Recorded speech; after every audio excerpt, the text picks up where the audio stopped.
Houston, we have a problem. I feel the need for speed. Ow! My mom always said life was like a box of chocolates. Help me help you. You are a toy! My team is dead! There's no crying in baseball! Relax. This pot is making you aggressive. You complete me. Hello and welcome back to another episode of We Bought a Mic, a podcast about movies, television, music, and space. Mm-hmm. The final frontier. Wait, that's Star Trek. That's what they meant. This is history. This is a space odyssey. This is NASA. Yeah, this is government core. This is white men on the moon. We're gonna have a conversation of is this movie dudes rock by default because there are no women. Dudes, so therefore it's only dudes rock. They moon rock. They moon. Hey, okay, come on. Okay. Welcome. My name's Ernest. I am homesick at space camp, and my name is Hunter. And I'm Drew, and we have a guest who, for a moment, I was really scared was floating away in space. Freezing like in the gravity void. style, just like drifting. Yeah, away. as it turns out, that's some kind of camera tricks, but joining welcome. us today is a very special first-time guest. Everybody give a warm welcome to Mallory from the Cinema 5000 podcast. Welcome. Thank you for having me. How you doing? What is it like in the void of space right now? You're floating around. It's cold. We're running out of piss bags up here, and it's not so great. But you know, we have hope. We can see out of our window. We can see Earth. We met you through a mutual friend, Sean Patrick O'Brien of the Seltzer Cast podcast. So we're very excited to welcome you on to the WBAM extended fam with our Tom v. Tom series. Go ahead and say the whole thing. A Tale of Two Toms, Christmas with the Hanks. Thanks. Today we're talking Apollo 13, selected by you, Mallory. You want to tell us a little bit about what your thinking was when we first reached out and all the options from a double Tom, a Cruise and Hanks series? Why this one? I could have picked any number of films, but this is kind of like the one that has always resonated with me the most since I was a little kid. I saw this in the theater when it first came out, and it was like the very, very first big epic movie I saw, and 1995 was like a banger year for movies, but this one was the one that was a little scary because I didn't know anything about the story. I'm a kid. I wasn't going to go to the library and look it up. But yeah, I always have loved this movie. It has just a very, it has a special place in my heart. And I love all the actors in it. Like there's no bad performance in this entire movie. It's just like start to finish, just so amazing. And this is like, you know, for me as like a preteen seeing this movie, this was the one that I really like understood like the magic of movies and also how amazing America can be at doing things. And when the going gets tough, how we put our heads together and figure out a problem. So yeah, the perseverance. Yeah. Yes. Were you a space kid? No. Or at least a science kid? A little bit into science, but I always thought space was like a thing that was like, you know, kind of a bygone era thing for me. And I did end up going to like the Kennedy Space Center when I was a little bit older, but like I found like this movie and like stuff like Star Wars where like we're trying to go into different worlds, like, you know, getting off planet Earth, always very fascinating. I wasn't like huge into sci-fi, but when I could get into it, I got into it. You were like 8 years old, like we need to solve the problems on this planet before we worry about another. Hold on, Ron Howard. All right, let's not get out of Earth. Were you guys space kids? Not really. I'm definitely a sci-fi guy, you know. Yeah. And sci-fi. You guys never like longed for going to space camp? I think because of movies. Movies were your space camp. I definitely at some point started to really gravitate towards sci-fi and therefore space. Mm. And at a certain point, I fell in love with the idea of exploring space.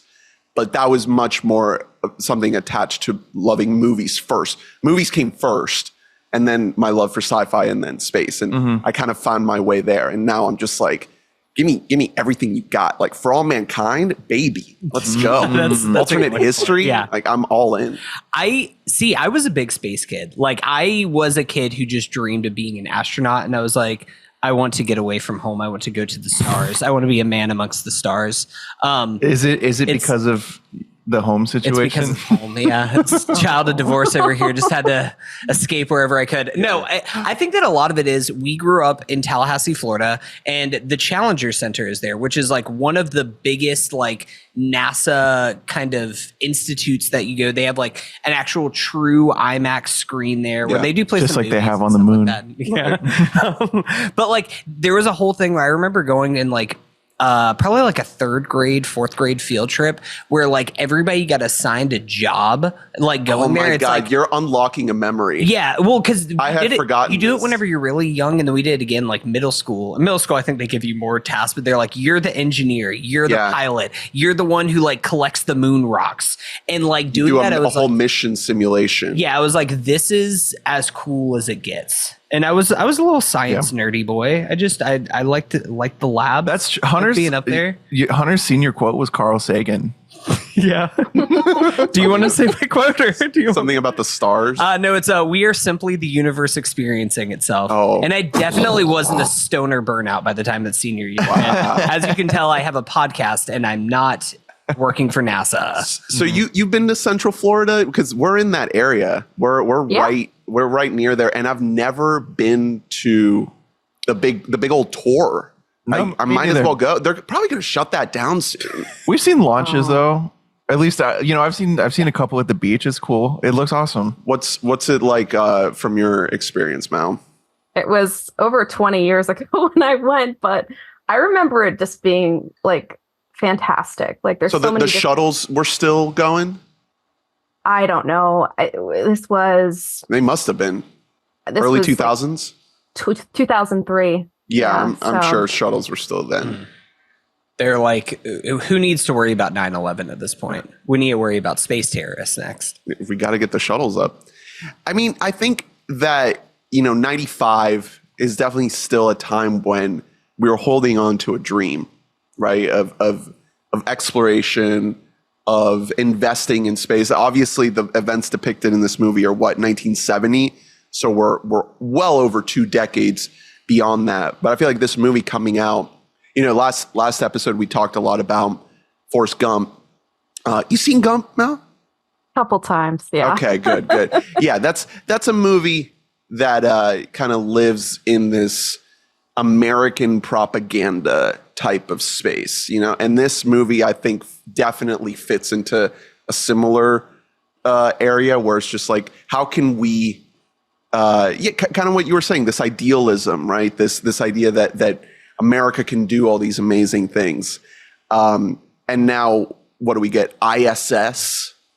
Yeah. Remember that trailer? Well, yeah, I forgot about it until you just said it. That's the best we can do. But it does make sense at this time, like 1995, you're right. This like optimism, we are at like Pete Clinton's America. It's like nothing bad is ever going to happen to us. Our president plays the saxophone. And so the idea of getting Ron Howard, who like, I'm not the biggest Ron Howard fan, like his like so kitschy style that is just like sweeping sentimentality. It works here. The worst version of it is like A Beautiful Mind, where it's just His like big Oscar play. yeah.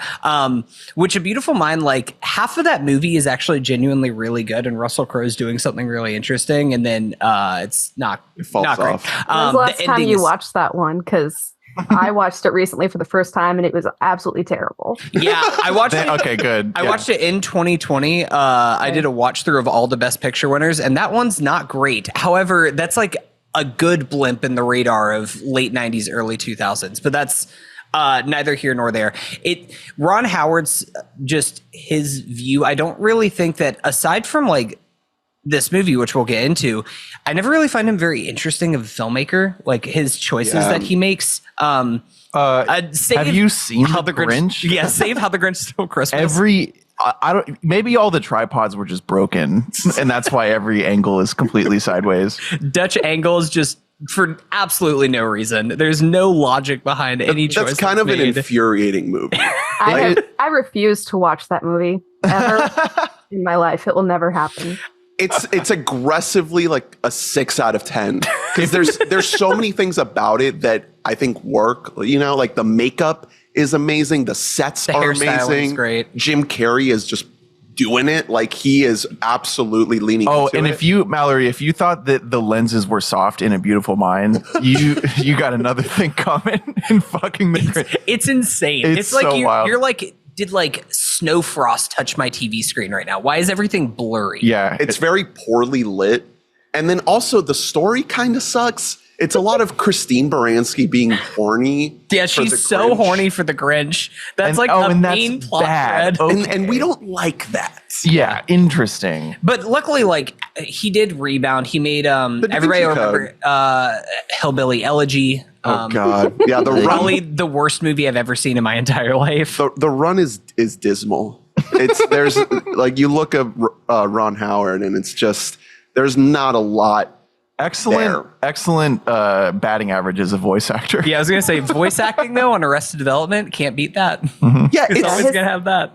Go ahead. His highs, they're just not that high on average. Well, don't you think that this is one of them? I think this is like an exception. Like I think flat out, like you watch this movie, if you tell me it's Ron Howard in this day and age, and I haven't seen this movie, I'm not saying it's Ron Howard. I'm saying it's like Spielberg or somebody else. I totally agree. To it that he lucks into, and I think a lot of that has to do with the cast and the fact that this movie looks fantastic.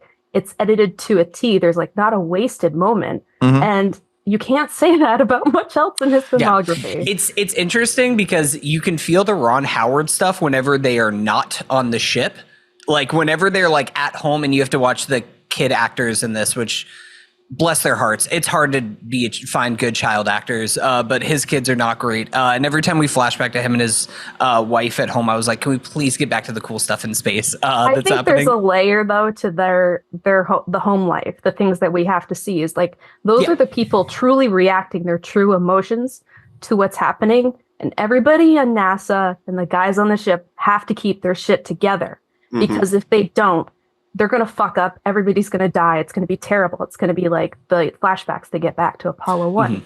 So everybody on the ground has to figure out how do we react to this awful thing that is so, in the back of our mind, we can't fathom it's going to happen, but it's happening. Well, that's what I was going to say, that it's like, it's funny that you just mentioned Spielberg, because in like looking up stuff after this movie, Spielberg inspired Ron Howard on how to do all the zero-G stuff that happens in space. Oh, well, there you have it. Like he literally like went to Spielberg and was like, what do I do here? And Spielberg was like, hey, don't do this in CGI. Don't try and like do this in suspensions or anything. And no wire work? There's no wire work. It's all like plain shit. Yeah. So it's this thing. Oh my God. Like if you look up the stories of how they made it, it's kind of insane. They use this special plane, which they actually like use to train actual astronauts for going into space, where essentially they fly this plane and you just fly straight up and down and up and down. And whenever you are like in that state of free fall, it creates 27 seconds of zero gravity. So they like built a small set within this plane and then just would film like 30-second clips at a time for all the zero-G stuff. I think it's like 13 seconds. Yeah. That's all. Ooh, 13. It was I remember when this came out, it was like the big thing. Because I was a little kid. I used to watch Entertainment Tonight. It was like the only thing my parents let me watch past like 6 o'clock. Hell yeah. And I just remember when they were promoting this, it was like such a like technical feat that this movie was able to do in its creation and their filming of it. Yeah. And I think your main point is absolutely spot on, because that was one of the first things I wrote down too, is like there's a lot of like Spielberg-y in this. Like you would think that it's, maybe like a third tier Spielberg movie, which is still, by the way, like an incredible movie, like second or third tier. A lot of people's best films of their career. Ron Howard's outlier. Yeah, I would not, like, knowing now what I know about Ron Howard, I never would get it, because all the space stuff is shot very, very well. I think it captures it like the sense of place is really phenomenal. The movement, because it's real, is awesome. And then you're letting these actors act even though they're still constrained in a pretty legitimate way.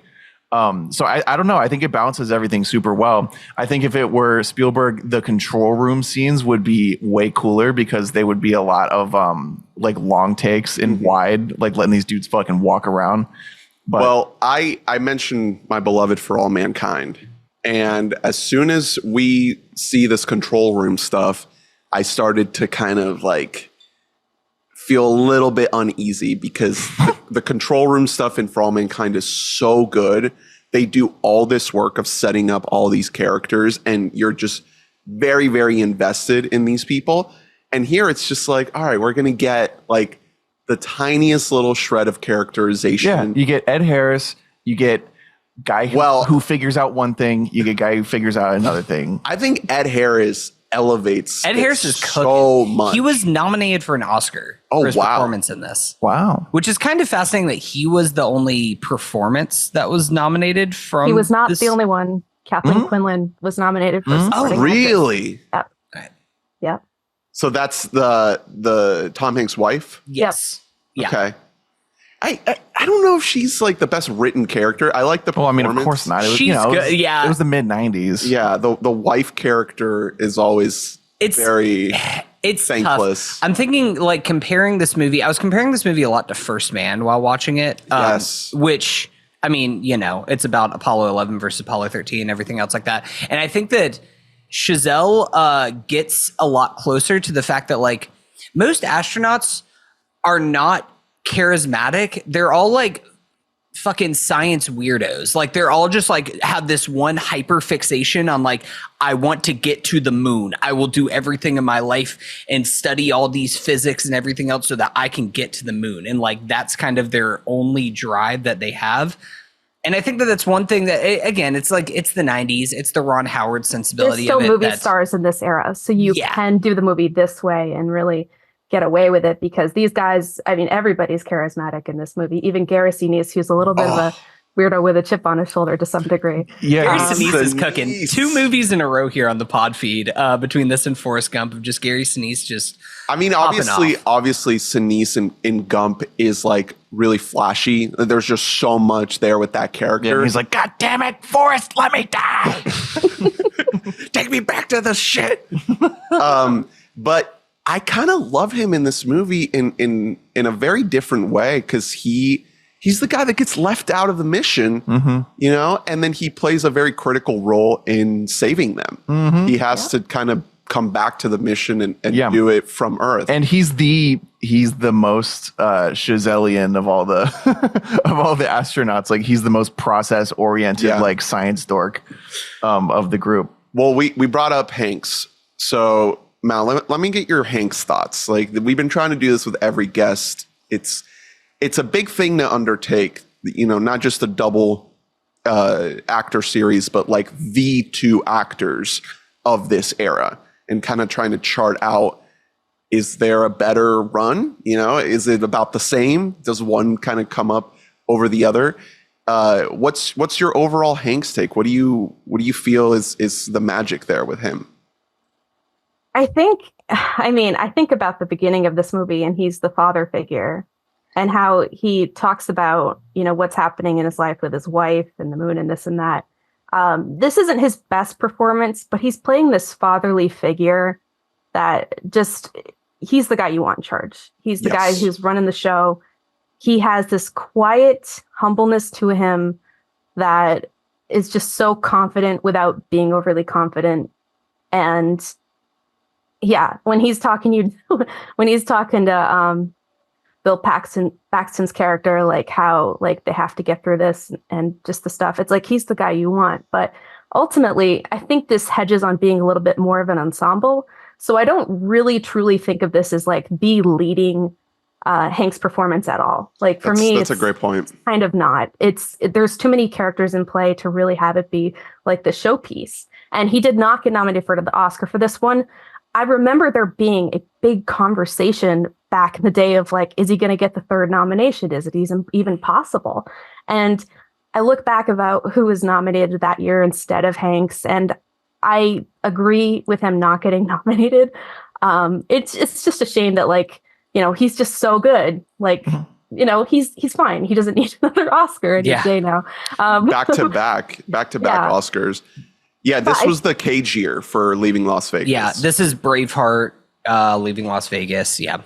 Yeah, and I love Hanks. Like, he's just such a strong go-to leading man. And it's funny when I was watching like some of the special features on the Blu-ray, and they talked about how when he got the role for this, Forrest Gump hadn't come out. So nobody necessarily thought of him as being, you know, this serious actor, because his whole career beforehand was like rom-coms and comedies, like Turner and Hooch and shit like that. It's I think Philadelphia may have been. Philadelphia was like just about to come out when he got cast, so it was like pre his win for the Oscar for that too. So like it's just it was different for him to take on this role, but you see him fit in the role, and it's just like he just makes perfect sense as this part as Jim Lovell. Well, it's interesting that timeline there, because if this movie's pre-double Oscar, Toy Story certainly is, because of the amount of production that takes that one. So his true post-Oscar movie is That Thing You Do. So he wins 2 Oscars, and then he's like, I'm going to write, direct, and star in That Thing You Do. That's crazy. I don't know if there's been an actor. He's just like, my ultimate flex is this right now. This is my next move. Which we will cover that one. But yeah, no, I love those points you made about, you know, this being more of an ensemble piece. I think that's going to be a really key way to move through the discussion here, because Jim Lovell, the way he's depicted in this movie is very Hanksy. It's very charismatic, very warm, very comforting presence, but I don't know if that's who Jim Lovell really was. Well, so Jim Lovell apparently, so he wrote this like memoir with another guy, Jeffrey Kluger. Came out like I think it came out in like 94 or something like that. It was pretty much immediately optioned. Like, people are like, we want to make this into a story, tell the Apollo tale. And while writing this, Jim was basically writing his own part for Kevin Costner to play. Like, he's like, I think I look a lot like Kevin Costner, which, Jim, keep shooting, buddy. Like, I appreciate the energy that you're bringing. And Hanks essentially like petitioned for the part. Hanks is he's a big space nerd, and he like did a bunch of research on Apollo 13, and like him and his agent kind of like tried to argue and push to get to this role, along with, and I'm skipping ahead a little bit to earlier thing about categories. Another person was John Travolta, really petitioned for this role. He's always right around the corner. And he just didn't quite get it. But I say all that to say that, like, I think that they did land on the right person with Hanks here, because even Kevin Costner in this movie, it becomes like a little bit too much Field of Dreams of like, who is this magical Captain Man? Like, he kind of steals the show a little bit too much, I feel like. And Hanks is willing to kind of be more of the tapestry and let it be more of a thing of like, you know what? Who's the real star of this is science in America. The human spirit. Yeah. That's why this movie is like a substitute teacher staple. Like, I have seen clips of this movie throughout my entire like adolescence, just because it's like, hey, let's just throw this on. The middle hour of this is just like people doing science to save lives. We're wheeling in the TV cart. Yeah, exactly. Yeah, I watched it in class twice as a kid. It also, it is really funny that Hanks wasn't who he would become, because in that case, it is like a true ensemble movie. And then when they're casting, the 4 other like main dudes they got are all guys that you would call excellent ensemble pieces, like outside of this movie. Like, that's just what they are. Paxton, Sinise. Yeah, Paxton, Sinise. Bacon. Bacon's great in this movie. Bacon is so perfully cast. He's as like so sort excellent. of that outsider guy, and you're not sure if you really want him running. I know. things. So I want He's a bachelor. Again, he's a hot rod. I know that we're like, we're taking liberties and we're talking real people and characterizing them, so we can't do so much. I wanted more of him being a dirty little fuck. Yeah.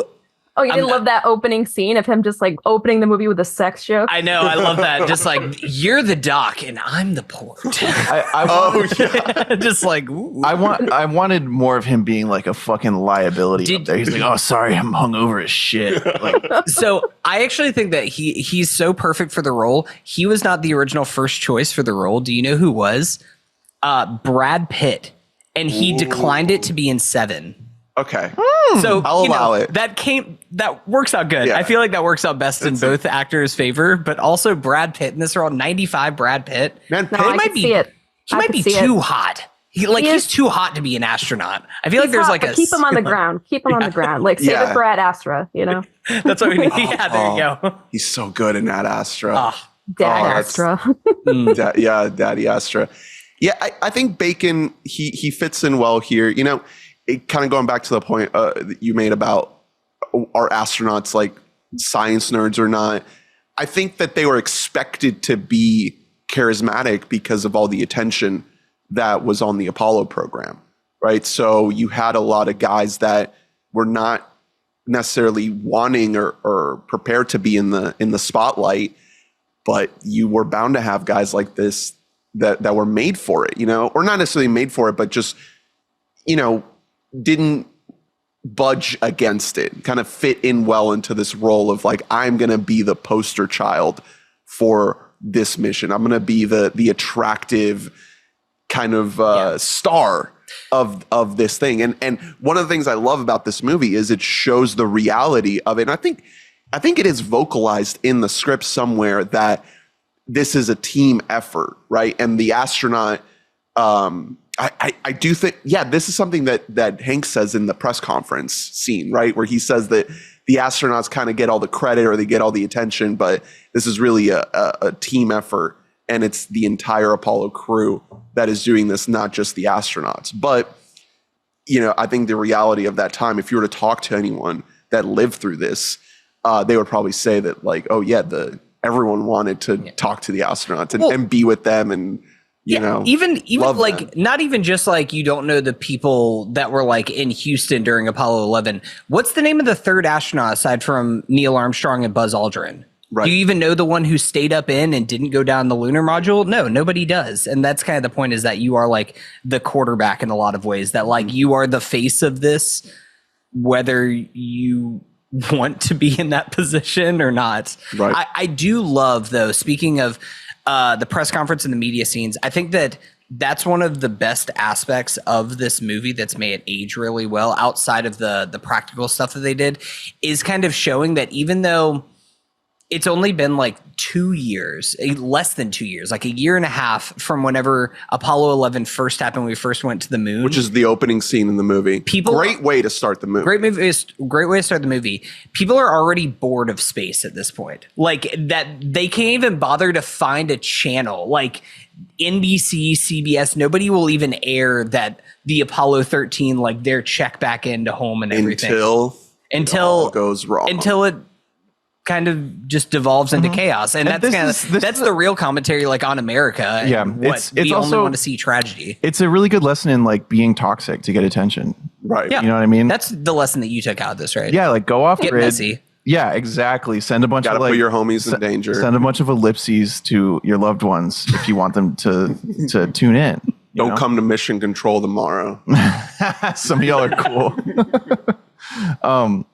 Yeah, I think it does a really, really solid job of balancing like historical context, which would kind of get lost in a lot of other versions of the script. Like that's an interesting thing to sort of zero in on. Like the idea that like some people like don't care about this. Some people, want to defund NASA at this point. Because that was like a mass. I mean, even during the moon missions, that was a big talking the point. Soviets would have landed first.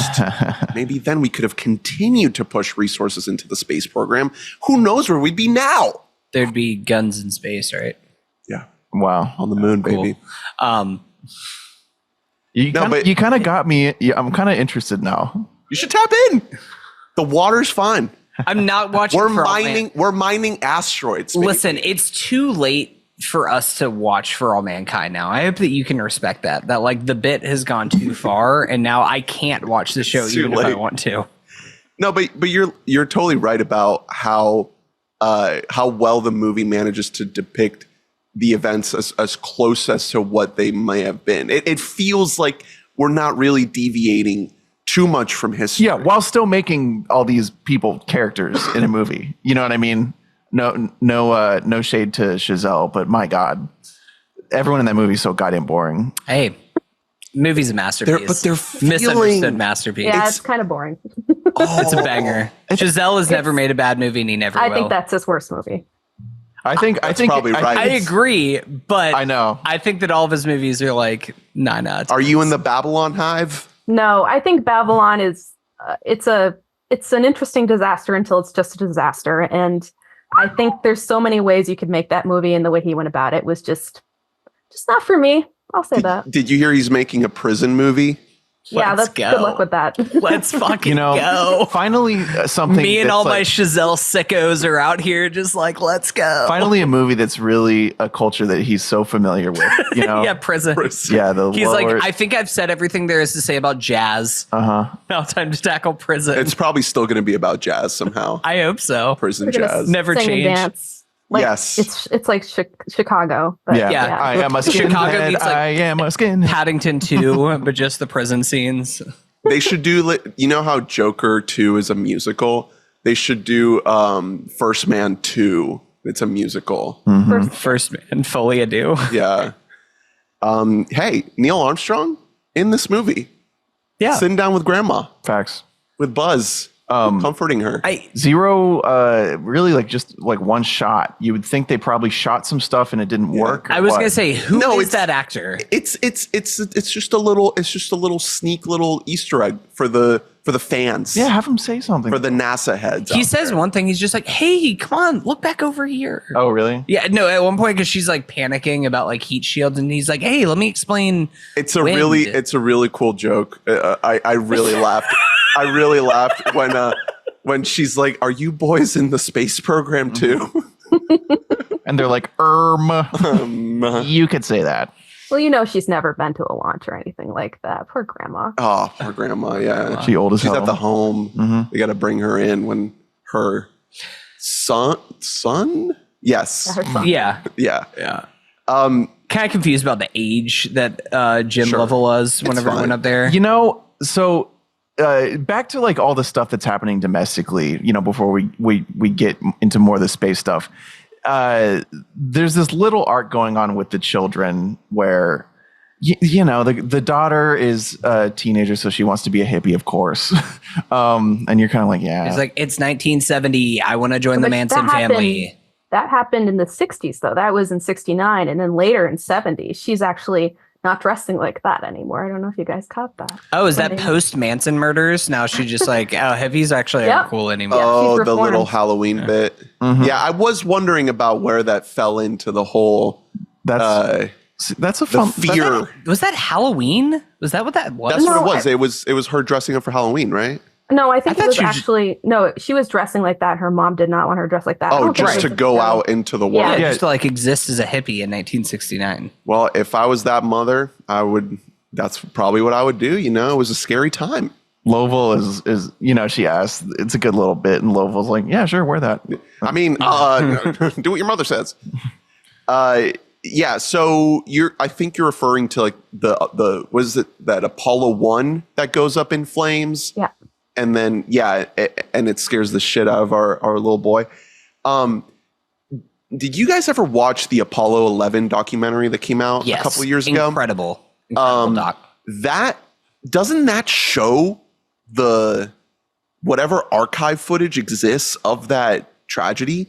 I think I remember that. I think so. I may be misremembering, but Because it cuts around to like what everybody was worried about in Apollo 11. Yeah. Like all the little things that. that is a absolutely terrifying way to die. Like just completely suffocated by a fireball in a tiny little capsule. So of course, you know, for the Apollo program to start in such a tragedy, every single mission is going to carry this incredibly like doomed sort of inescapable fear of it happening again. That's not going to stop Jim from having really cool parties, though, like we have at the beginning. Right. You know, that absolute vibe. Yeah. Jim is a vibe in this movie. He's like a socialite. He's It's very Hanks, man. As soon as he comes in, we're like, all right, we're good. We're golden. He's really, this might be the first movie, because Forrest Gump is like so anomalous in his career. It's such a bizarre movie. Yeah, and him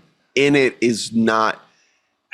It's so hard to crack because it's just like, it's not Hanksy. No, it's Gump. But it's Bachelor Party Hanks. That's what it is. Yeah, this is the first movie that to me has like adult Hanks in it, right? That we've covered. You know what I mean? Even in Philadelphia, he has so much youth in him, right? And in this, he's a dad. He's more weathered. You trust him in like extremely tense situations, even though his role.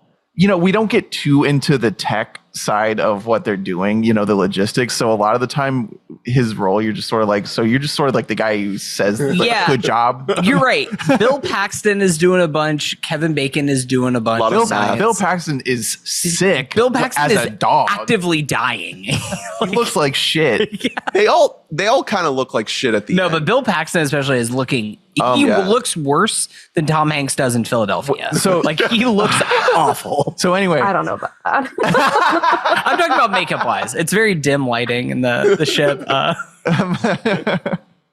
I love how much they go with making these boys terrible. Hold on though. Before we get to that, like ghouls. I think one scene that really tied together the domestic arc for me was when they first like go and meet grandma and the daughter finally breaks down in tears. You know, she is like that sort of completes her. She's not just a stock character. Like she's being vulnerable now. She is openly terrified. She's like getting along with her mom again because of this.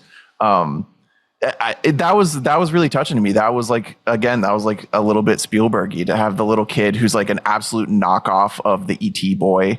To have him be like, we are scared. You know what she asked. That's the version. Me. Yeah, it's really effective. It just sort of happens, and it's like shit. Like these kids are scared out of their mind. Yeah, and they don't know what to think. And it is, and I do end up liking what's her name? Kathleen Quinlan. I do end up liking her performance for that, as you know, the parent who's supposed to be steel-faced in the face of all this, but like how in the fuck could you be? I enjoyed watching her try to navigate like what the fuck you're supposed to do, because she was able to really convey like relationships with these kids. Yeah, I'm glad that you pinpointed that scene, because the scene that happens earlier where Tom Hanks is describing Apollo 1 setting on fire to the little boy, and the little boy is just like, Daddy, could that happen to you? And like the big sweeping music and everything, that feels like Spielberg karaoke. Like that did not work for me while watching this movie. But later on, whenever you do get that moment that ironically doesn't have Hanks in it at all, it's just family talking about like missing their dad, then you do kind of feel that. You feel that missing energy there. It's a good balance between all the space stuff and all the Earth stuff. Yeah, that said though, when we get, the shit gets really down to business when we get into space. Another, I think, underrated benefit of this movie, which happens a lot with historically accurate movies that are about events that aren't necessarily universally known, is watching it, especially as a kid, you're like, are they about to fucking die? Like, you're like, is this the Challenger? I can't remember which one they all die in. Is this one of those ones where they just are they going to die at like minute 35 of this movie? Or at least, I was watching it with my girlfriend, and she's like, well, one of them's going to die. Yeah. She's like, well, Paxton's out. Right. I don't think that's how it works in space. I don't think that just one of you dies. You're kind of all in a pod together. It's kind of an all or nothing. He sort of absorbs all the burning up on impact, and they're like riding him like it's Mrs. Incredible. Oh, no. Or isn't it that there's that scene in Interstellar where spoilers for Interstellar, if for some reason you don't want to know this, but Matt Damon like abruptly gets sucked off into space. Just like he's about to make a dramatic speech, and then just out of nowhere, boop. Does George Clooney kill himself for Sandra Bullock in Gravity? Something like that. Something like that. We're just spoiling every space movie that there is out there. He definitely just drifts off. I just remember that he comes back at one point as like a fantasy, and he's just like, "Oh, hey there! I see you still haven't made it back to home." That's a great Clooney. I've been workshopping that for years. Oh, Oh, hey Sandra, I'm the Rizzler. There's a Letterboxd list here of non-sci-fi space movies, or like it's got to actually be scientific. Yeah, like sci-non-fi. Here's NASA. the thing. Yeah, I think that I was at first when watching this movie, I was like, when are we going to get down to the science? Because I think that that's what makes it good space movie is in the moment that Tom Hanks goes, check my arithmetic. And like, you just have like 4 nerds like passing things down. They're like, he's good to go. Like, that's when I was like, we're locked in. We are here, baby. We are here. We got dudes drawing diagrams on a chalkboard. And hey man, this was 1970. Like, we had very, very early computing technology. We could not trust these machines. It is. I mean, it's really, really satisfying to watch people do analog shit. I mean, that's sort of we used to do things. That's sort of the entire premise of The Martian, right? You know, it's sometimes it's nice to just watch a guy figure some stuff out, right? And you get a lot of that in the back half of the movie, and it really, the tension builds very naturally because it is an insanely improbable mission that they're on. And that's when you start getting the mission control guys who like their part is like they figure out one thing. Right. You have guy who figures out that they don't have enough power. Guy who figures out that they're breathing in carbon dioxide. Yeah. Guy who figures out angle is off. Yeah. Guy who figures out how to make the little muffler thing that. They can, you know. That's cool. That scene rocks. They're like, here's what we got. It's just a bunch of like loose items, and it's like make a filter. Well, and that's another great shot by Ron. That's the great shot. Yeah, the tactility of that. It's an overhead where they dump all the shit onto the table, and then it's just like a bunch of guys reaching in, and I was like, well done. Should give credit to Dean Cundey, the cinematographer. Absolute legend in the 90s. Did Jurassic Park. Oh wow. Oh, like, I did not clock that. Well, you know, Ron, he shot Halloween too, didn't he? Yeah. No, he shot Halloween. He shot a bunch of he shot a handful of Carpenter movies as well, like dating back to the 70s. All right, Ron, you're back on the shit list. Yeah, nope, sorry. So close to getting He did off a it. bunch of Carpenter. That's what like I thought. All the early stuff. It's like one of the main guys. Then hopped up on the Zemeckis train. Guys, good news. He made. Oh wait, shit. Unfortunately, I thought that he made the new Garfield movie, but he did make Garfield the movie, 2004. The Bill Murray one. Dean He Cundey wanted to shot work that. with. Yeah, I want to work with Murray. Yeah.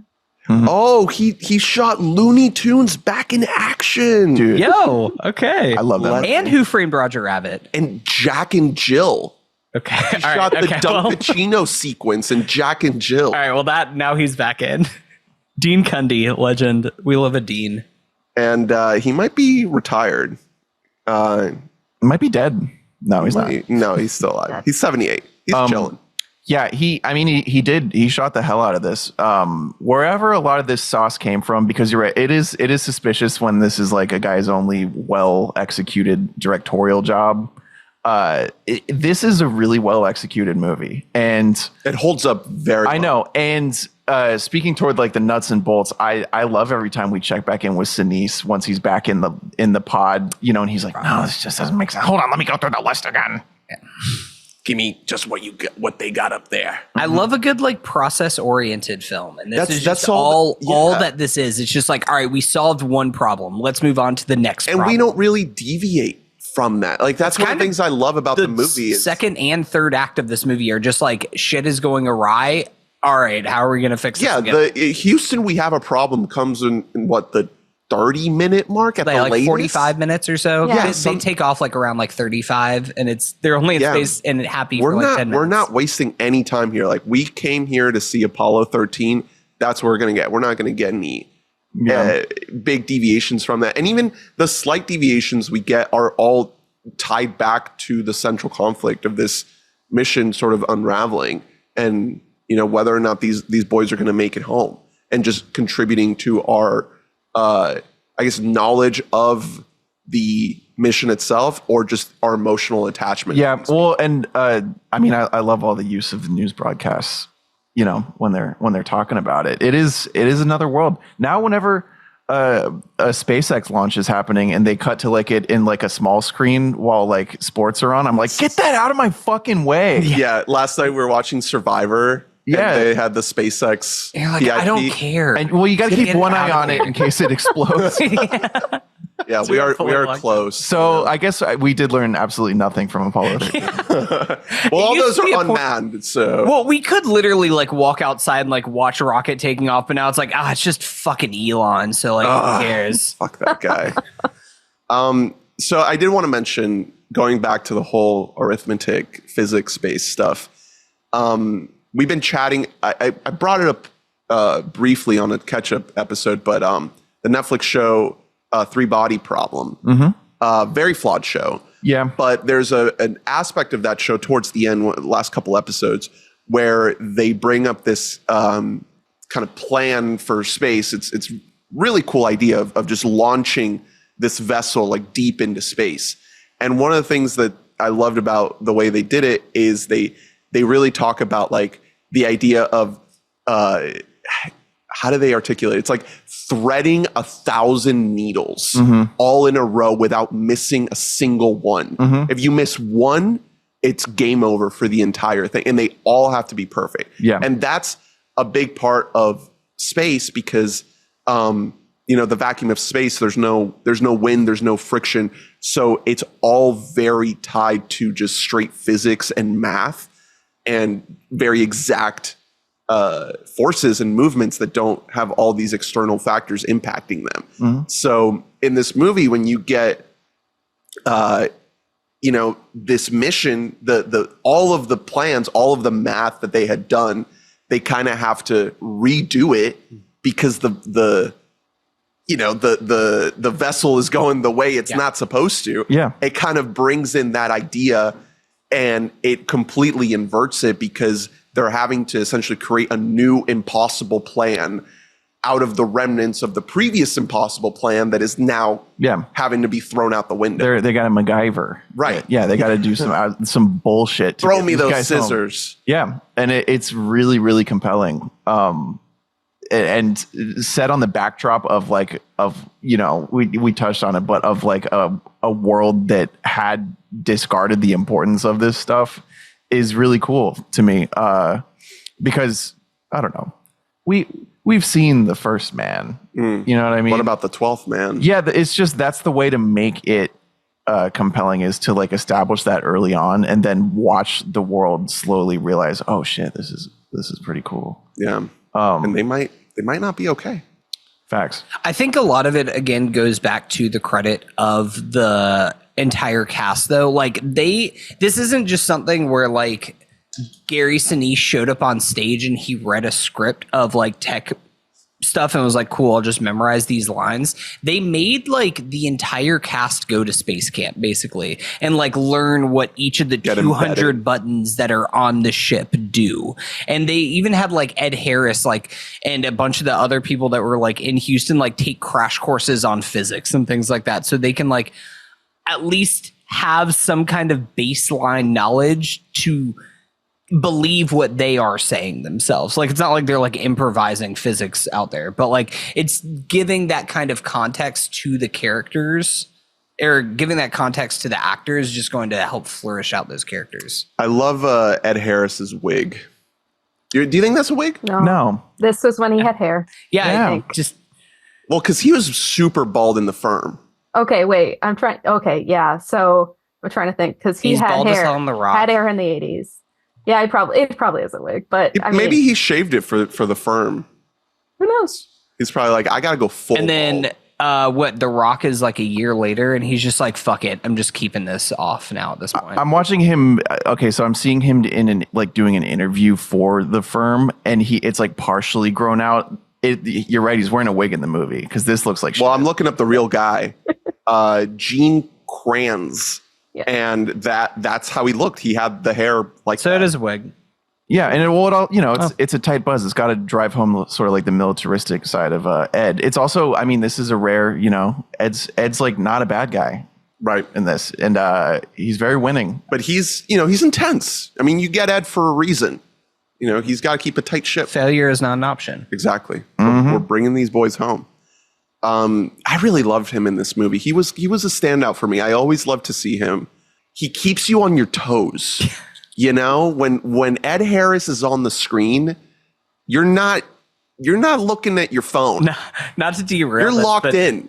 It is funny that they first meet and start working together on this film, and then you get Ed Harris in A Beautiful Mind, which I don't know if you've seen Ed Harris in A Beautiful Mind, but I guess you could say he keeps you on your toes in some way. He yells a lot. Yeah. There's a lot of yelling that he does, and that as a military man that lives inside of Russell Crowe's head. Right.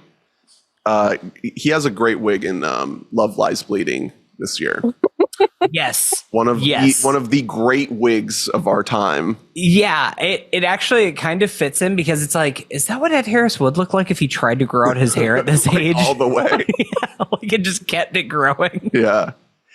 So let's dig into the actual mission, right? So the entire premise of this movie is this real life. Can we call it a disaster? I guess it wasn't a disaster. What do they say at the end? It's like a successful disaster or something like that. Yeah, something like that. Yeah, because it's a success that they made it home. But yeah, it is this. It is like, I don't know, tens, hundreds of millions of dollars of like space tech and everything that just got destroyed and is lost out in the ether. It's a mission to the moon. They're going to land on the moon, and then something goes wrong. There's a problem on the ship. And they are not going to be able to land on the moon. And I like how the movie gives you enough to understand all the specifics of what goes wrong on the ship and why they, have to turn around, or not even turn around, but slingshot around the moon. There's even a scene where they argue about like what to do. Yeah, can they do an about face, or do they have to do the whole slingshot around? So they give you all these pieces, but really you don't need them. If you miss that, you will still be very invested in the movie. You don't really need to know like what went wrong or what the rationale is for what happens next. All you need to know is they're not landing on the moon anymore and they're running out of oxygen and they have to get home ASAP. And all these people are working around the clock to try to figure out how to get them home before they suffocate. Boom. There's your movie. That's it. And it's incredibly gripping, exciting, and very watchable. And you really feel like the darkening of the circumstances in that ship as things literally darken. Yeah. It's like, fuck. I definitely did not fully understand all the science of everything that's happening. As much as I love hearing good science and stuff like that, like, I don't know what's all, like, Mal, do you know what Can you break it down for us? Can you give a breakdown of all of the things that are going around the ship? Because it reached a certain point, I didn't know what was happening, but they were saying it confidently, so I trusted them. So the oxygen tanks are where they went wrong. So there was a faulty wire in there. And so then it was a matter of how much power do we have to actually power ourselves back, because they had to lose part of the ship. And then then it's like support, like how do they support themselves? And then the oxygen is, it's a lot of... What? So why is Bill Paxton dying? He's ill. Like, what happened? It's freezing in there. Cold. It's really, really cold. I get that it's cold. It feels like that escalated really quickly with him, like much more quickly than it did for the other people. That's where I was like, did I miss something? Does he have the measles and he brought it onto the ship? No. He just he had a little something, and then he was in like the worst environment ever and very stressed, and it just got real bad real quick. Because when you get sick, you want to go into bed. You don't want to hang out in a chilly, tin can with a couple buddies in tight spaces, and then they tell you at some point you can't go to the bathroom because they have to use your resources in the ship. I mean, it's kind of a terrible situation to be in, period. Ugh. And the stress of it all, too. I mean, and did they just like not sleep for a week straight? Because they're like told at one point, like, you have to try to get some rest. And it's like day 7. Yeah, I mean, how could you? You know what I mean? You're just like stuck there, like, all fucked Might not up. wake up. Actually, I'm built different. I would find a way.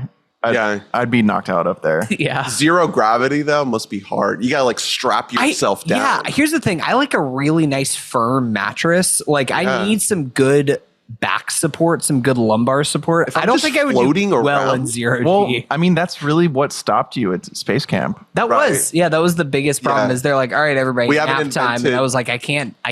We haven't invented artificial gravity yet. Sorry, can't do it.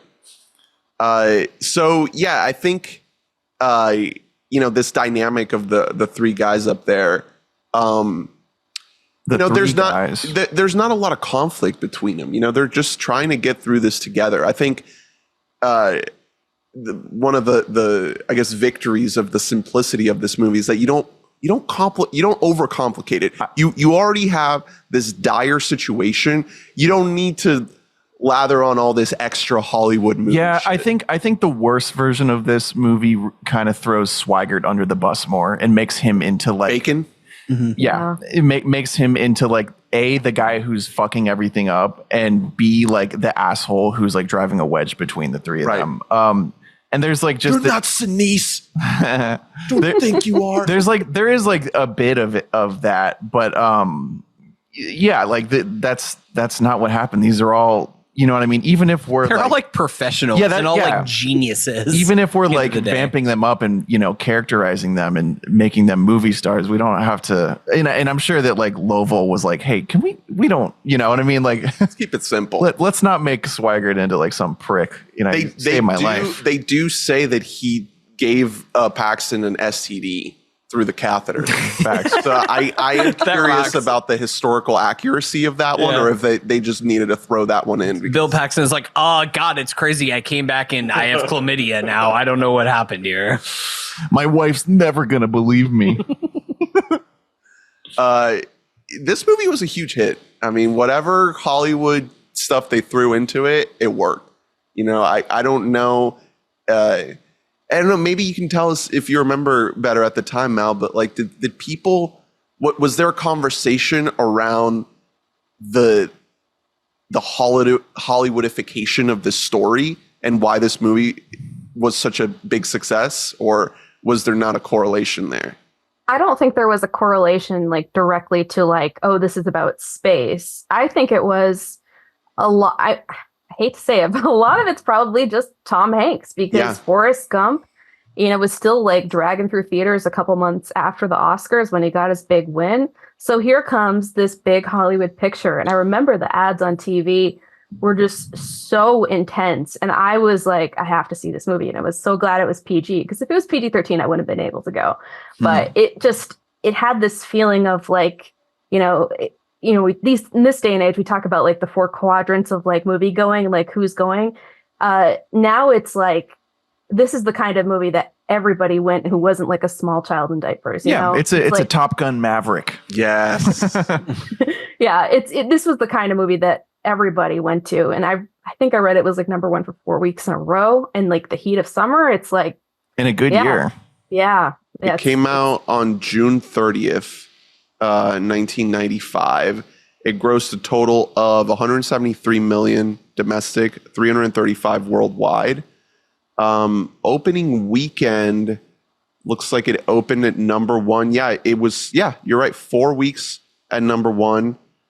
And it was number 2 for the year behind Batman Forever. That's the Val Kilmer. Yeah, it is. With Jim Carrey and Tommy Lee Jones. Also in the top 10 for 95, you have Toy Story, Pocahontas, Ace Ventura, When Nature Calls. There's Jim Carrey again. Casper, Die Hard with a Vengeance, GoldenEye, Crimson Tide, and Waterworld. But yeah, big success. If Costner passed on this for Waterworld. He's like, I have to make my own. I'm staying right here on Earth, baby. Mad Max on the oceans. The big ripoff. Wet Max. Also premiering the same weekend as Apollo 13, Mighty Morphin Power Rangers, the movie. Oh, damn. What a time for a double feature. And there were a lot of talks about them splitting. Yeah. The audience. I have to say, I saw, before Mighty Morphin Power Rangers came out, I saw a Goofy movie in the theater with my babysitter, and they Amazing. showed the Mighty Morphin Power Rangers movie trailer before a Goofy movie. Whoa. Every kid in the theater lost their minds when that trailer played, and I was like, that's the forbidden fruit. I'm never going to be able to see it in theater. I'm so jealous that you got to see a Goofy movie in theaters, though. That rocks. That's a special one. It's a banger. It's a banger of a movie. I think the closest I can remember as far as like having like that kind of big trailer announcement in a theater, I feel like I might have told this on the pod already at a different time, but I'm pretty sure it was going to see Revenge of the Sith in theaters, and they announced the first teaser, I'm going to tie this back to Moon Core. They announced the very first teaser for the Transformers movie. If you guys just remember the very first Transformers movie, it's like filmed like Apollo mission style. It's just like the kind of black and white grainy film footage, and you just see a shadow moving on the moon. It just says Transformers, and people were like losing their minds, like throwing shit in the air. Like it was like from the mind that brought you Pearl Harbor, the Tallahassee AMC, people losing their shit for the Transformers movie. No offense, but what a bunch of dorks! Like seriously. Yeah. Hey, listen. That was it. I was a teenage boy, so I was allowed to feel that. Face myself. Coming home from Transformers being like, this movie changed my life. It will never be the same. It did, though. So movie did well. I think you could argue that like it ends kind of abruptly. However, it's already been over 2 hours. Yeah. It's so like I'm not gonna hours. Yeah. So I'm not gonna fault it. My girlfriend was like, no, like big reunion, no family. Well, they lived. That's the important. In a post Top Gun Maverick world, the ending of that movie is just like anytime you have a big like reunion on an aircraft carrier, it's just not going to be the same. Or I'm imagining, the end of the third Lord of the Rings where every single character comes in to. Do you think we should have had like 7 endings to this movie? Like they keep. That's the thing, as I'd rather it end a little quickly than not quickly enough. I will say, I will always opt for a Tom Hanks voiceover rather than text on screen. Like he just says what would be the on-screen text for everybody, and you just hear him say it, and it's just like, all right, yeah, why can't we do this? Sinise never got measles. Never. All right. Any other wider thoughts on the movie before we get to the categories? Anything we didn't touch on? It's all pretty straightforward stuff. I want to bring up that in the beginning of the film, the congressman who meets Jim Lovell is the unfortunately now passed late great Roger Corman, because he helped Ron Howard get his start in film. Wow. Came back to Ron's big movie. I did not even process that was Roger Corman. Man, a lot R.I.P. of people put him in movies. When he passed, I saw a lot of posts on Twitter of just like little bit parts that he has. Yeah, because he he made a lot of people. Right. Yeah. Rest in peace. I gotta watch more of his movies. I don't think I've seen what are some big Roger Corman movies? I don't think I've seen any of them. I don't know. It's like it's like the fucking Sharknado of their times. What? Speak on that. The Slumber Party Massacre, Chopping Mall, Targets, Piranha. Shopping Mall. Shopping Mall is a good. That's a great one. Great title. Piranha's really fun. Yeah, you like some trash. Yeah. Oh my God, there's so many.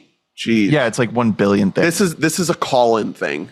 We gotta loop Colin. No, you know what? Like, if you're listening, Shout Factory, step it up and make like a central Roger Corman list. Like I need a nice box set of Roger Corman. Huge. It would be huge. Honestly, Shout Factory. I was gonna say, and Shout Factory. How do you delineate essential and non-essential when the thing about them is they're all like kind of bad? I bought a set of like 25 Godzilla movies. Like I'll do it. I'll add it to the. And how's that set doing? Listen, it's great. Watch them all. Yeah. You basically want this set. I'm a fan of physical media. I support the art form of. Are you going to get that Stop Making Sense deluxe edition? Yeah, I actually already have it ordered. Nice. Should be arriving soon. Can't wait. It's the best concert movie ever made. Of course I got it. Looks nice. Why do they make it so big though? How's it going to fit on the shelf? So It's like You know the what? suit. That's- It's a reference to the no, suit. it's an A24 thing, and I do have issues with it because I also have You're gonna I have need that their for- own section. yeah, I have it for Midsommar, Last Black Man, San Francisco, a movie that we can't talk about anymore because of who is in it. He's Green not the Knight. star of it. We can talk about it. That's Okay. a great movie. It's a great movie, and he's really great in it. But we can't talk about that anymore. I have like those. And yeah, they're just too bulky. So right now I just have them sitting on top of my media shelves, and it's ugly. And I got to figure out something to do with it. But I'm blaming A24. A24, think about us physical media collectors. All right, so this part of the podcast has been brought to you by Run P because this is actually the part that you should skip and go take a piss. This is, you might as well are just like hitting like 15, like plus 15 on your podcast. and another thing about Blu-rays. I wanted to say one last thing about Ron Howard. So I did a little warm up watch of Splash before we started this series, a Ron Howard film. And I will say Apollo 13 is way better than Splash. Thank you for That's a really hot take you're there. brave. The boy leveled up. Ronald, he did it. And he just continued to just upward trajectory and never went back down, did he? That's what I wanted to talk about real quick because, you know, we don't really touch on Ron Howard on this podcast too much. I think the only other movie we've covered is Solo, a Star Wars story. Wow. A Ron Howard film. I think this is the only, now that I'm looking at all his movies. We talked about Solo on this podcast? That was very early days. Oh, that was like God. year 1 or year 2. It's a 2018 film. I mean, obviously, you brought up A Beautiful Mind. We talked about The Grinch. Apollo 13 on Letterboxd is actually the 6th most popular Ron Howard movie. Above that are Solo, Grinch, Beautiful Mind. Can you guess the other 2? On Letterboxd. Now, let's see if you can guess the other 2 more popular Letterboxd entries than Apollo 13. Are these Da Vinci 1 and Code. 2? Yes, Da Vinci Code. And Angels and Demons. No, that one is below Apollo 13. Angels and Demons and Inferno are both below. Is it a Apollo 13. sequel? No. It's a movie that Hillbilly Elegy. No. It's a movie that gets a lot of film Twitter type love, but you don't know anyone who's actually seen it. Ed TV. No one has actually seen this movie. It's not far and away, is it? It's not far and away, no. No, it's a good guess. Cocoon. It stars an Avenger. It's a vroom vroom movie. Rush. Rush. Yeah, Rush. Oh, yeah. No one God, has seen Rush. is more I've seen popular than Rush. Apollo 13? You've seen Rush. How's Yeah, Rush? I've seen Rush. It's okay. good? It's That's fine. It's kind of standard, car race stuff. Like Daniel Bruhl got a lot of notes for his performance, but I mean, it's a kind of forgettable movie. I mean, it's the kind of movie where Olivia Wilde plays a British woman. So there you go. Cool. Olivia Wilde. And that's how she fell in love with British culture and in time, Harry Styles. Yeah. Rush has a surprisingly high IMDb rating, honestly. That's what I'm saying. It gets love. I can't believe Rush is more popular than Apollo 13. That's like, we need to slow down with the Zillennials right now. Like they're doing too much. people need to tap Pushing into big Apollo Rush. 13. Yeah, that's what I'm saying. People Get are like, back. oh, it's boring because it's historical. Well, it's just get over it. I think it's one of those where it's very good in every facet, but it's not like blowing minds in any particular category. Almost. I don't think think it needs to, though. No, me no, it neither. doesn't. I'm just thinking of why, and Doesn't also get more attention. Yeah, the ensemble nature of it. You know what I mean? It's a very everyone's sharing the ball very equally. I will also say that in the day and age of everything being on Netflix and something if it doesn't capture your attention the first 15 minutes, then people change it. This movie starts pretty slow. Until they get to space. It's not it doesn't take too long, but the first you do get that first party scene, but otherwise, yeah. But the first 30 minutes or so is just all right, guys, let's get to the fucking thing. space. Yeah. Let's get to space. Let's get what we got here for. Oh, one thing we didn't mention is the launch sequence. What did everyone think of that? I thought it looked, fairly well for a almost 30-year-old effect, right? Yeah. I mean, it's such a great scene. Like the different ways that they show all the people. They show the wives watching the launch, and it's like It's so good. And even though it's 1995, CGI, it gets the job done so well. It's shot so well. It looks great. It's edited. Yeah. And I bet in a theater it hit hard. Yeah, it must have rocked. Yeah. Yeah. I think it still hits hard at home. I mean, it's just great. I think it, as far as it not getting enough recognition, I think you could probably argue it's not, no one in the movie is like at their absolute peak in it except for Ron Howard. Yeah. Well, I'm glad you swung it back because I just wanted to mention a couple other of the Ron Howard entries here. In the Heart of the Sea, Willow, which a lot of people like. I've never seen Willow. It's fun.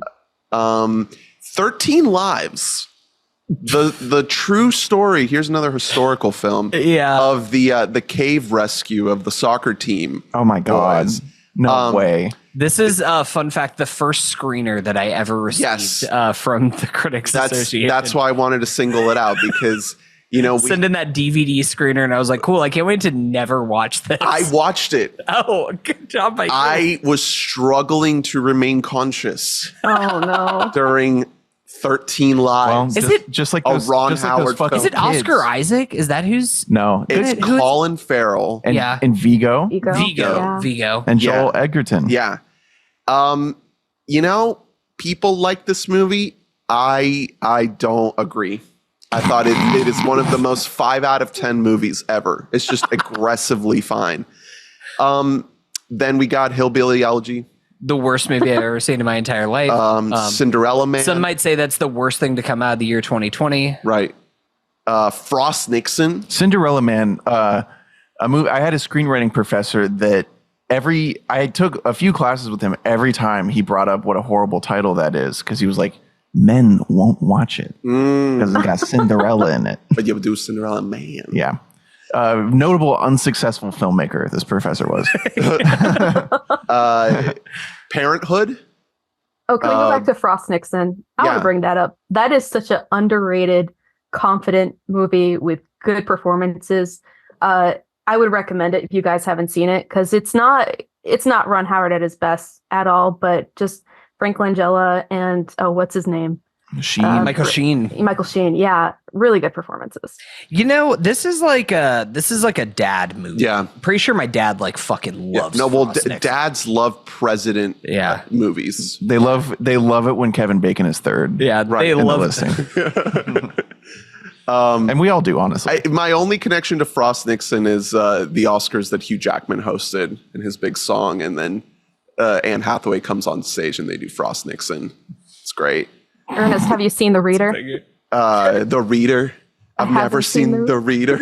I went to the theater, but there was a line of all the people watching Iron Man a second time. The Reader. Look, baby. Nice. Honestly, the best opening to the Oscars. Bring him back. Bring back Hugh. What are we doing? Bring him back. Delaney, wait in line. Okay. He should only be hosting the Oscars. I don't care what he does in his career. Just host the Oscars, Hugh. Look, he's about to do Wolverine again. You made your money. Just get some checks. Yeah, go ahead. Buy yourself a second private island or whatever it is that you need, and then come host Oscars. Let's do a song about I don't know what's coming out this year. The bleak year. Host next year. Okay. You can do PTA, Mission Impossible. Yeah, okay, there we go. Yeah, all that. Let's see. Anything else here worth mentioning? Categories. I did also want to shout out the Beatles documentary that he did, 8 days a week. Oh yeah, really enjoyed that. That's a good one. Just showing their touring years. It is tough because then Peter Jackson was like, "I'm going to make the definitive Beatles 10-part documentary," and it's better in every conceivable way. Yeah. But that's more of a traditional doc, and it's good. It's entertaining. All right, so our categories for our Tom v. Tom series begin with Run P. Thank you, Run P, for sponsoring the category in which we decide when you should go pee. Mm-hmm. You can find out for all your movies with the Run P app. Thanks to Run P for sponsoring this episode. When do you go pee during Apollo 13? Run P. When you don't have a catheter, let them do the matheter. Run P.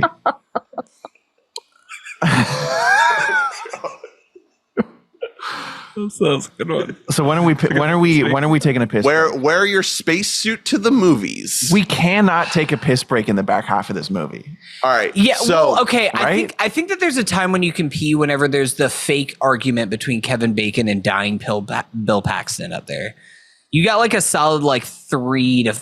That's like 30 seconds. I felt longer. I have a cheat code. I have a cheat code for this one.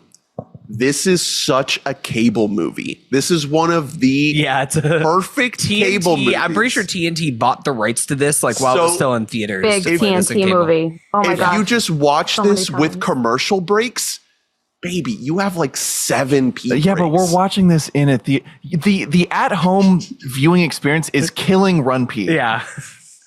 Our People are like, esteemed- oh, when I go pee is when I paused a movie. That's not the point of Run Pee. No, I'm saying you don't pause it because there's a commercial. So you just go to the commercial. You wait, listeners, don't seek this movie out. Don't get a free trial for MGM Plus or however it is that you watch this movie or pay $3. You have to wait for it to show up on your TNT lineup in order to watch it. I mean, it plays well, you know? It is fucked. If you had told me when I was a kid that you could just pay $3 and see any movie in the world, I'd be like, wow. $3.99. Do I lose my mental freedom to do that? And the answer is yes. I would have just been like, I'll just be busy on BitTorrent still. Won't stop me. I pay $0. I will say, I think the commercial breaks maybe disrupt the building tension of this situation a little bit. A little bit. There is a propulsivity to the second half that it's tough to miss. I don't know. I'm trying to think if there's a good flashback to home, because I really don't want to miss much of the stuff that's happening in space. I also don't want to miss anything that's happening in Houston, because honestly, I found a lot of that stuff like just as interesting as anything that's happening in the ship. Mallory, when would you suggest that theater goers take a pee break? I think probably the second time that Gary Sinise's character shows up in Houston when they're working with him, or when he's in one of the simulators. That's probably as good as you're gonna get. Yeah. Yeah, because there's multiple failures. So That's a great call, because there is that one scene that you could call redundant, even though it's just showing a process. Right. Like, you could be like, And maybe you miss a little chat with our boys floating around being all cold and sick. because the best way to think about the Run Pee challenge is like The challenge? the challenge of deciding when to pee Yeah, is because like, you don't want to miss anything. well, like if so, it's like a game. So you want to imagine you come back into the theater and you whisper like to your person, oh, what did I miss? And they're like, oh, Gary Sinise did another thing. Yeah. He messed up again. You're fine. You're like, oh, okay, cool. Yeah, perfect. You did it. You nailed it. Yeah. All right. So thank you, Run Pee. Download the Run Pee app to figure out when should you go pee during Furiosa. When should you go pee during Fall Guy? Just hold it. during Kingdom of the Planet of the Apes. We got Kingdom of the Planet of the Apes. You can go multiple times during Kingdom of the There's Planet still of the apes. There's a lot of chunks that you can go pee during Yeah. that movie. You won't miss anything. There's still apes. Next category is Tom swap. Could the other Tom do this role? Could Cruise do the Hanks role? Yes. No. Absolutely. I think he not. could. No. I think No. he could, but I think Cruise would be better in the Kevin Bacon role. Absolutely. Ooh. Yeah, but then he's completely that. overshadowed. The whole vibe of this I don't movie know. is like it's not mega stars. Cruise can be part of a tapestry. He hasn't really showed it too much. Like he's going to really show it whenever we get like later on and pushing a little bit. But I think that Tom, he's got the ability to meld. His smile, like his wattage, like sitting next to like Bill Paxton. He could provide extra amps to the machine balance- with that smile. The balance is just off. I would love to see a Cruise space movie, but I don't think this is it. Because these are real guys. Like this is a true story. I don't think you can put Cruise in something like this. You would have to make it a little bit more Hollywoody. You know, if you want Jerry Maguire in space, you know, if you want him to be that sounds amazing. this beaming like light. I hope on the that's mission. what his space movie is when he actually goes to space. Is that happening? I hope Jonathan Lipnicki's in it. Oh yeah, what's he up to? I don't know. I'll tell you what though. Are we doing Jerry Maguire next week? I think it's Toy Story then Okay, cool. then Jerry. I think since we started this Tom series, I've watched Jerry Maguire like 4 times. Oh, hell yeah. Just for fun. I love that fucking I want to say, I think 80s Tom Cruise could have done this movie. Yeah. No problem.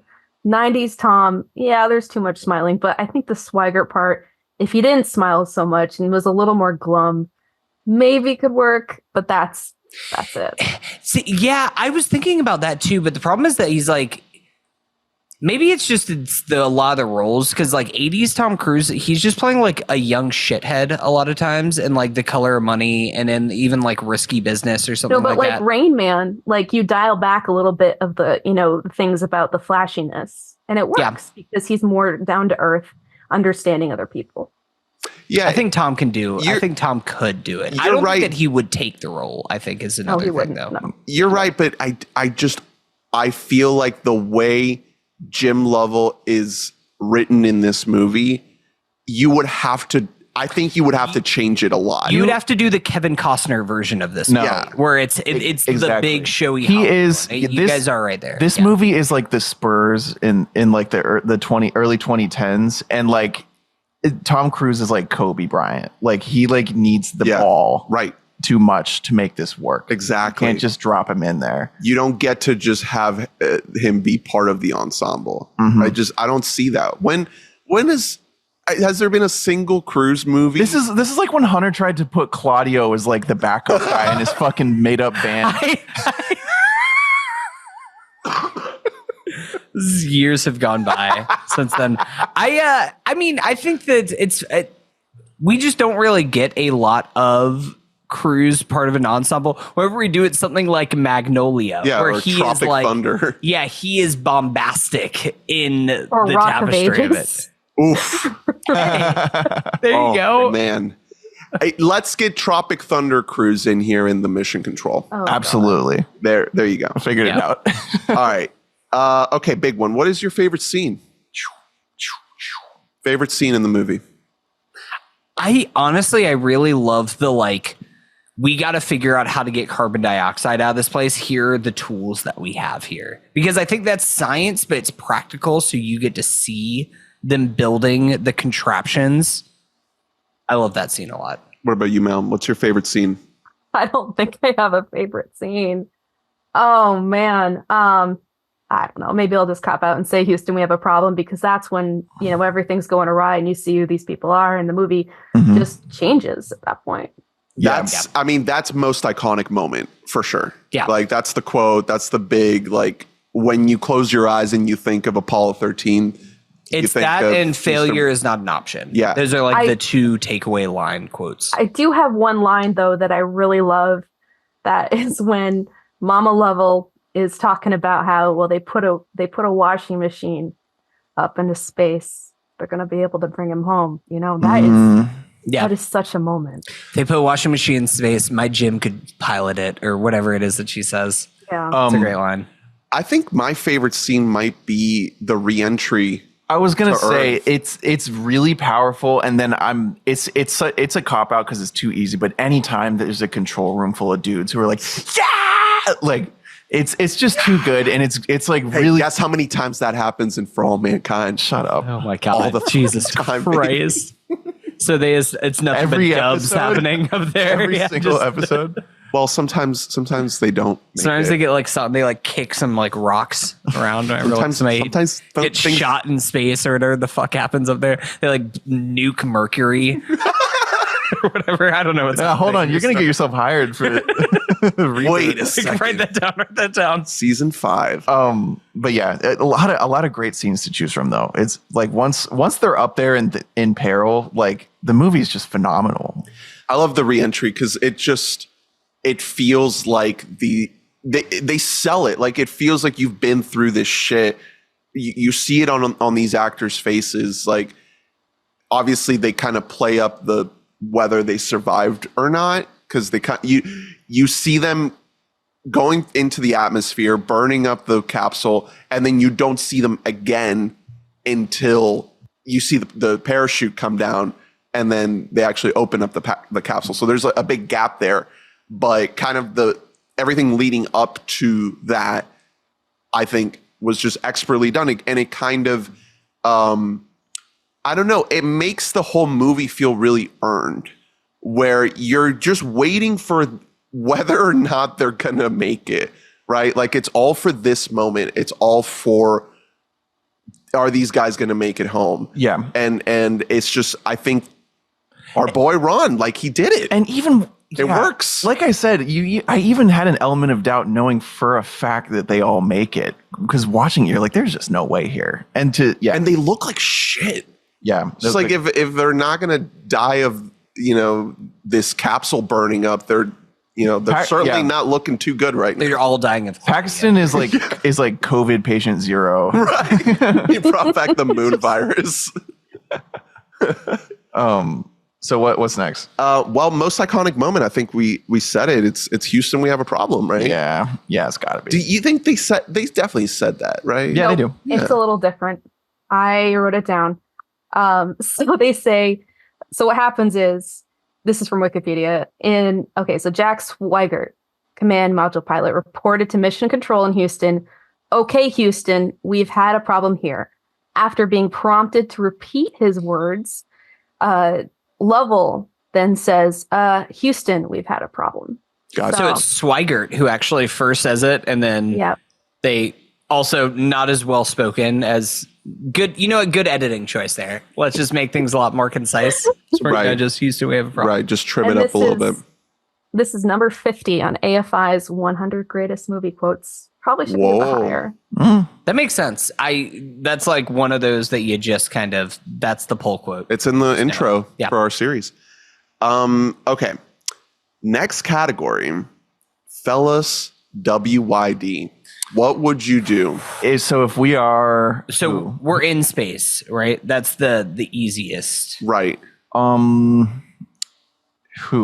Check the oxygen tank before you lift off, man. Land on that moon. There's really just no one you could be in this movie. If my wife went up to the moon and was like probably dying, I would be a fucking mess. I would give my kids to CPS. Yeah. and you would voluntarily just they're listening to the live feed in the home of the comms. It's just like, you're not missing anything. I don't know if I would be able to listen to that. But also you have to. Like, right. you know that like not listening to it would only feel worse.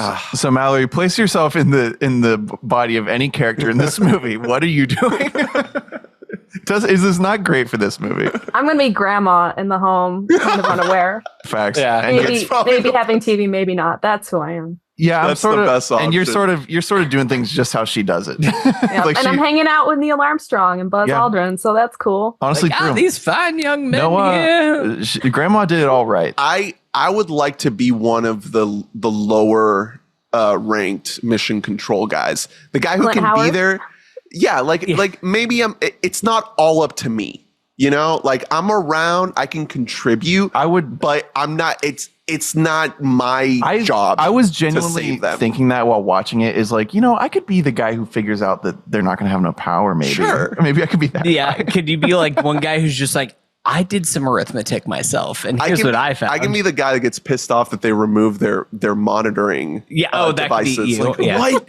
That job is irrelevant. Why is he surprised when it happens again? Yeah, he's like, we're missing a second and a third one now. It's like, I think we just determined what happened here. Let the boys be boys. To that guy in the one scene that he is in. That's actually who I'm being, and when they do it, I'm going, hell yeah. I'm announcing to the world that they died. I'm going to say we lost their pulse. They're done. We're not getting a reading. No, I think I will say, if I am up there on that ship, I am not staying cool and composed. No, when we have to move into another thing, it's like we have to kill off all the power and just hope we get one good thrust. Just float around. I'm losing my fucking mind. Like, I am not. I'm generally a chiller, but not. Can you imagine having a cold too? And the fever, it's so over. Here's the thing. Dude's dying. I can get a case of boy sickness where I'm just like, I'm making it everybody's problem that I am sick right now. Oh, It's like, guys, I just can't. Yeah. I'm bitching nonstop. Yeah. And Tom Hanks is gonna fucking kill me. And He's like, so I don't have sick of good me. lumbar support out here. And Yeah, I'm asking for their food. You know, Kevin Bacon is launching me into space. That's what's I would be like, damn it, we're landing on the fucking moon.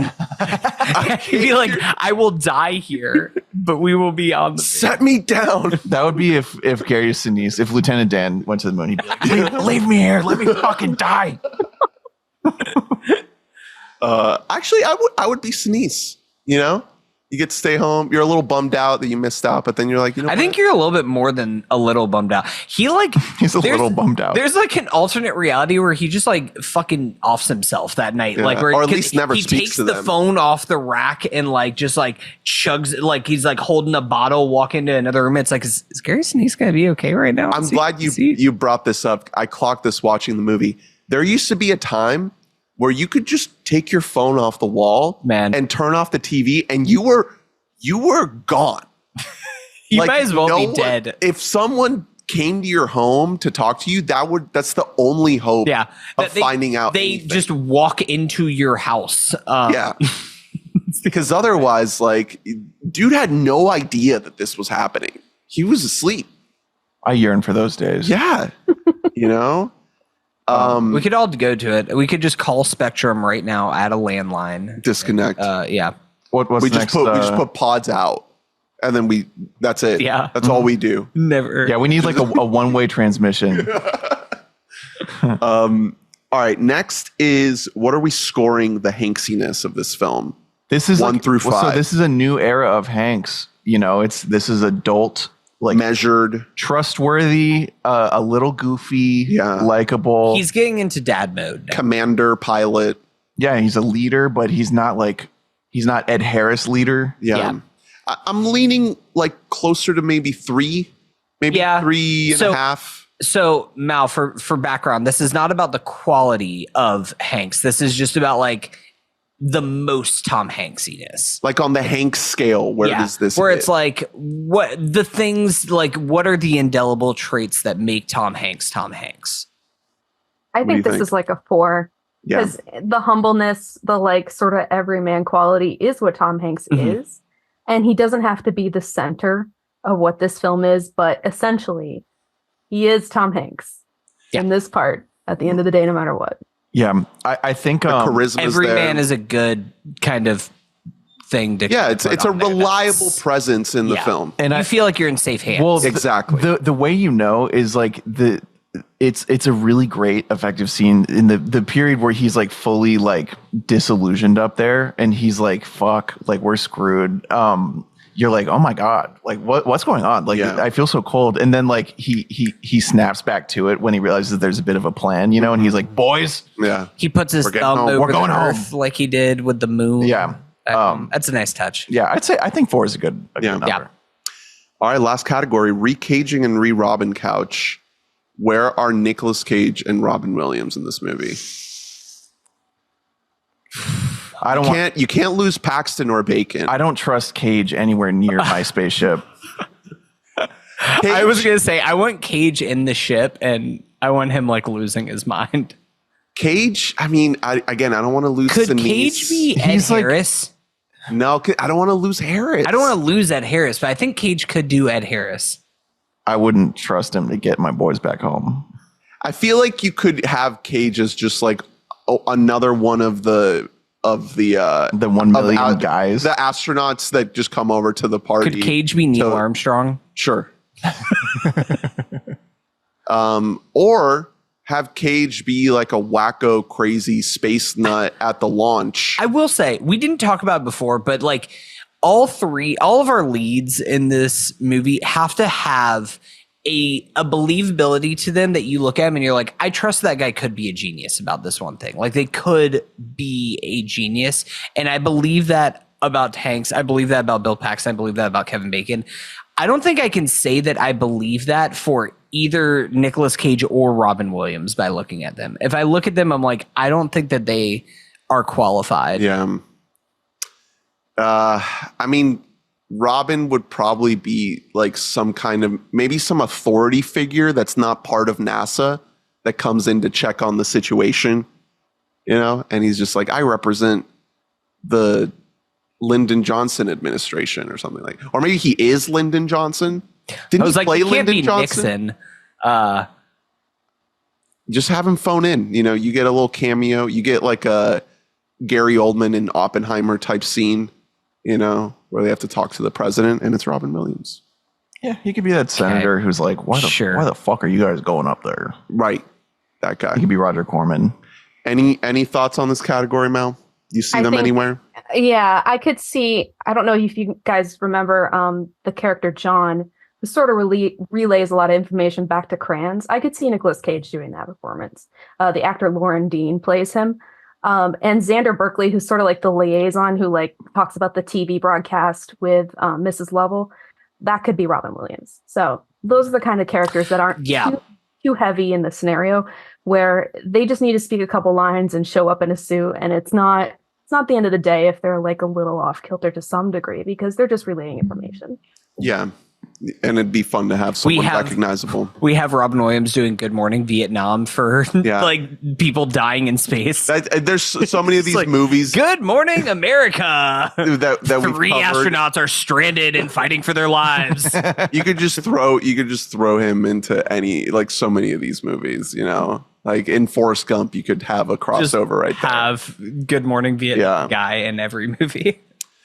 All right. Well, that's Apollo 13. Any final thoughts on the film? Ron Howard, Tom Hanks, Bill Paxton, Ed Harris, Sinise, Bacon. Anything we haven't brought up? I'll just say, upon rewatch, I ended up really loving this movie. I had a great time with it. I thought that maybe, you know, having seen it and knowing the outcome, yada yada, would take away from the experience. But I think the shock of a really well-directed Ron Howard movie really pushed me through. Yeah. I was like, holy shit, like this looks good. This looks awesome. Yeah. No, you're totally right. So good movie. What about you, Mal? Any stray notes that you haven't touched on yet? Any final thoughts on the film? It actually occurred to me, considering this is the Tom v. Tom series, the time I went to the Kennedy Space Center, I saw the IMAX movie Space Station 3D, which is narrated by Tom Cruise. So, whoa, bit of a callback. Full circle. Wow, that's perfect. We may need to check this out. This might have to be a bonus ep. It's a 47-minute 2002 documentary short. How was Tommy's voice Obviously, acting? it was perfect. Yeah. Okay, cool. This used to be a huge thing. These like IMAX short films. It was like the main purpose of IMAX back when it was. They're still happening. Coming up. Yeah. Depending on where you are. Yeah, they're doing like that Blue Angels one right now. Yeah. Or that might be a feature length. I think that's feature length. Yeah. Yeah. Oh, I did have one other note I forgot to mention earlier about the filming of the airplane, like how they shot the zero G stuff. And I feel like I couldn't find online if this was true or not, or just like my theory, but they tried to film like talking dialogue scenes while they're up there, obviously, like doing the zero G stuff. And all of the audio is completely unusable because it was like so loud. You could hear the commotion and everything. So it's all ADR. Wow. But like it makes sense because for the most part, when they are talking and there's zero G stuff happening, it's like the shots where it's like them like playing to the audience back home. So it's like almost like it feels like they are like reciting lines in a way. And I don't know if that was intentional or if it was it all plays. a happy accident. But like I didn't know that was ADR while watching it. So it all works.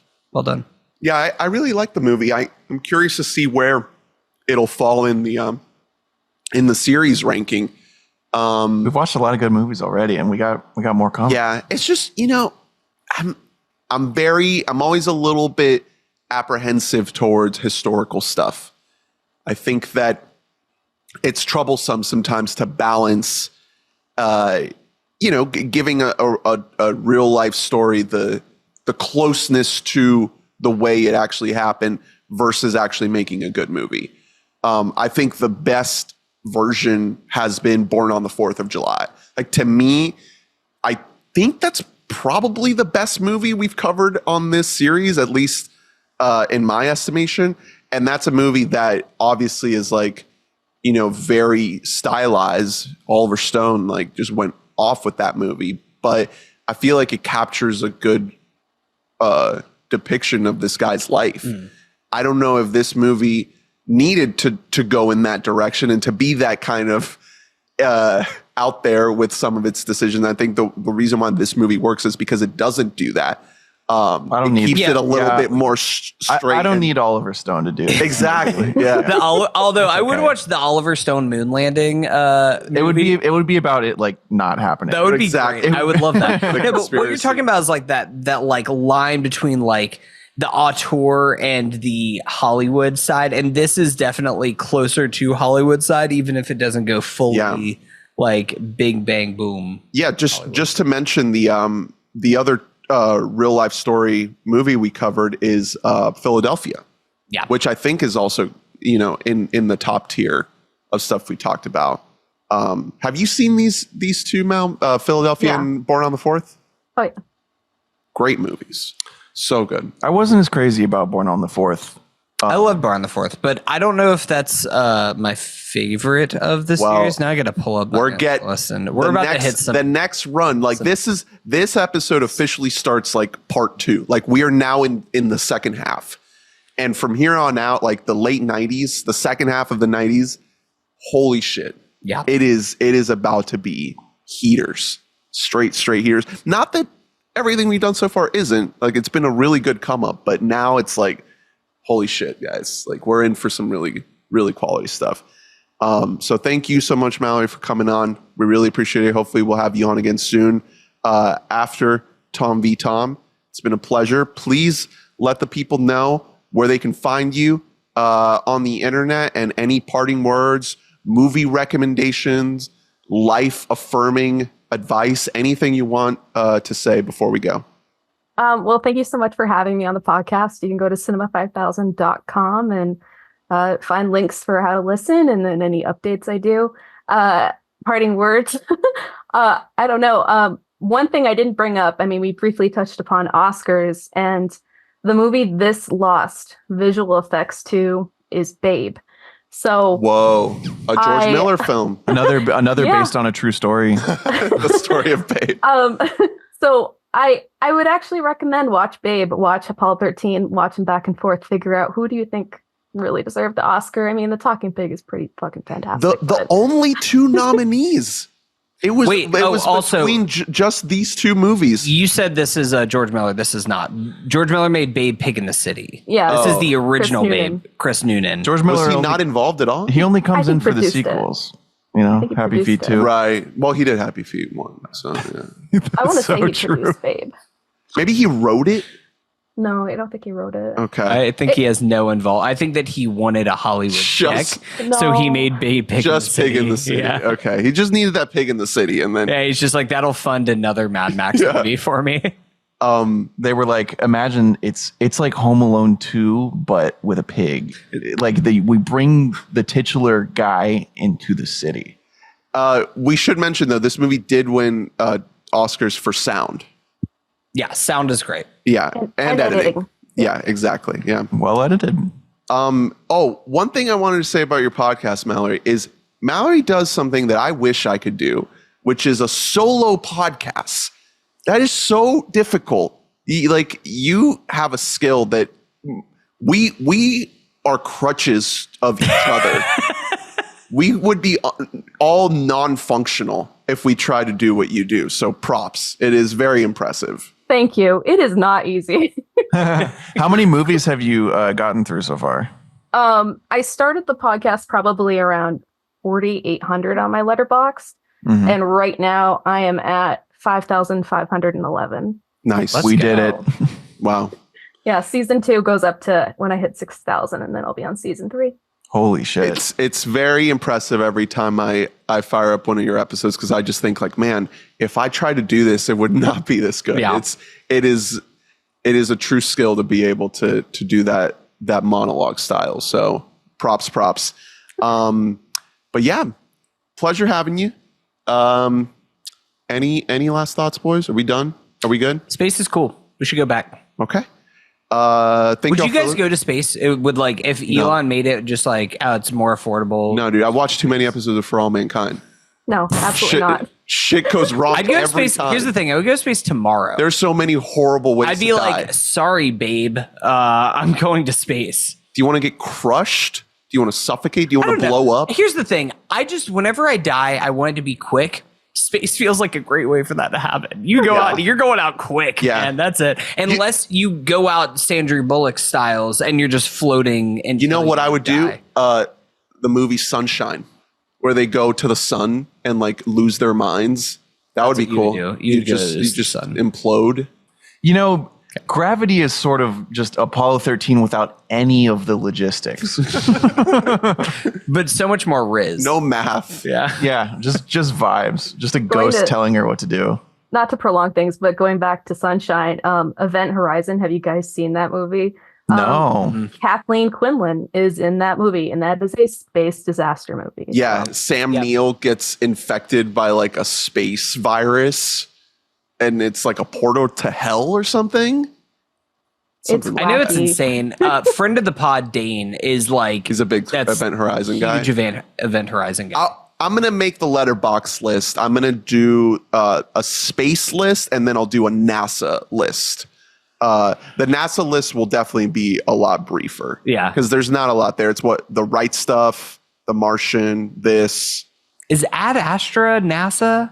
I think you could put that in there. I mean, it's very science-y. Ad Astra rules, man. Oh, Hidden Figures would be on that list. Hidden Figures. Yeah. Yep. Contact, Space Cowboys, Armageddon, Moonfall. What if the moon fell? Rocket Man. From Roland Emmerich himself. Yeah. Thank you all for listening. Please rate, review, subscribe, like, and comment. Let us know your thoughts on Apollo 13. Check out weboughtamic.net. Get every episode in your inbox.